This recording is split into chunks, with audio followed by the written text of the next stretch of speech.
గుండ్లు, okay, మినపగుండ్లు, okay, బియ్యం, శనగపప్పు కొద్దిగా కొంచెం ఇవి మెంతులు ఇవి వేసుకొని నానబెట్టుకోవాలి. వాటిని గ్రైండర్కి వేసుకోవాలి. ఎంతసేపు నానబెట్టుకోవాలి? వాటిని ఒక 1 అవర్ నానబెట్టుకోవాలి. తర్వాత గ్రైండర్లో వేసుకొని రుబ్బిన తర్వాత 2 గంటల సేపు నానాలి. రుబ్బిన తర్వాత 2-3 గంటలు నానబెట్టాలి. అలా వదిలేయాలి.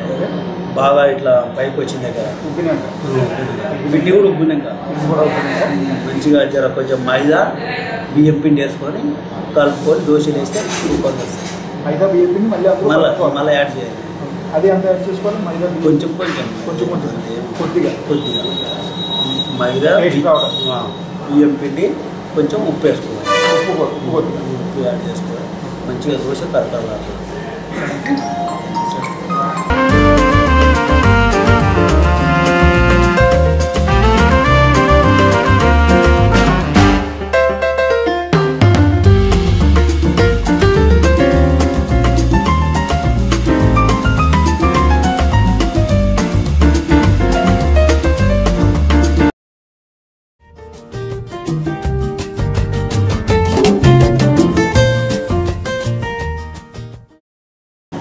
మసాలా దోశ ఓన్లీ మసాలా దోశ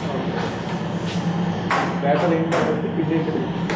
ఇది బియ్యం పిండి గుండు, ఓకే, కొంచెం అన్ని మెంతులు వేసుకోవాలి. మెంతులు శనగపప్పు ఇంతే గ్రైండర్గా వేసుకొని ఓకే చేయాలి.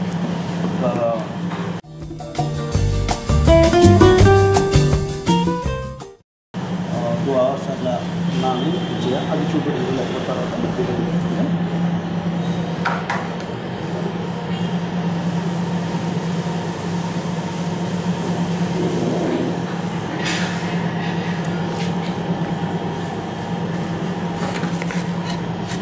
మసాలా కర్రీ రెడీ చేసుకొని మసాలా కర్రీ యాడ్ చేయాలి.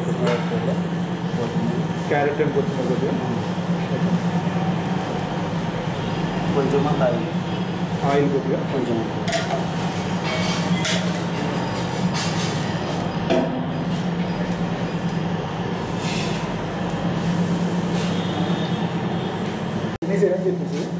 ఇది సాంబారు, చట్నీ, కొబ్బరి చట్నీ, అల్లం చట్నీ.